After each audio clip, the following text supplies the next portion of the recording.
राज्यामध्ये येणाऱ्या बांगलादेशी घुसखोरांना आता आळा बसणार। घुसखोरी रोखण्यासाठी फडणवीस सरकारचं मोठं पाऊल। सरकार बांगलादेशी घुसखोरांची ब्लॅकलिस्ट तयार करणार। केंद्रीय राज्यमंत्री मुरलीधर मोहोळ यांना पाठिंबा देण्यासाठी पुण्यातले भाजपचे नेते सोशल मीडियावर ऍक्टिव्ह। सत्तेच्या बाजूने मुरलीधर मोहोळ यांच्या सोबत असणार अशा आशयाचे पोस्टर्स झालेत व्हायरल। नाशिकच्या त्र्यंबकेश्वर रस्त्यावर सुरू असलेल्या NMRDAच्या कारवाईला तात्पुरती स्थगिती। आमदार सरोज अहिरे यांनी मुख्यमंत्र्यांची घेतली भेट।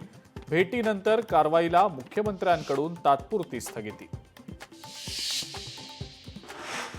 उपमुख्यमंत्री एकनाथ शिंदेंचा 26 ऑक्टोबरला यवतमाळ दौरा। यवतमाळमध्ये शिवसंकल्प जिल्हा पदाधिकारी प्रशिक्षण शिबिर। शिंदे सर्व पदाधिकाऱ्यांना मार्गदर्शन करणार। काँग्रेसचे प्रदेशाध्यक्ष हर्षवर्धन सपकाळ यांनी केलेल्या डिफेंडर गाडींच्या आरोपांसंदर्भात आमदार संजय गायकवाड संतप्त।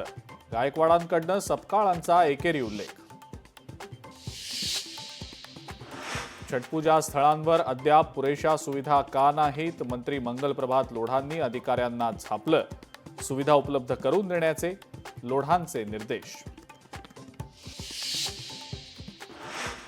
जालन्यातले प्रसिद्ध उद्योगपती नरेंद्र मित्तल यांच्या पुतण्यावर गुंडांकडून हल्ला। यश मित्तल यांच्यावर 7 ते 8 जणांकडून जीवघेणा हल्ला। 2 आरोपींना अटक। लोकशाही मराठी ऐका, पहा, जागरूक रहा।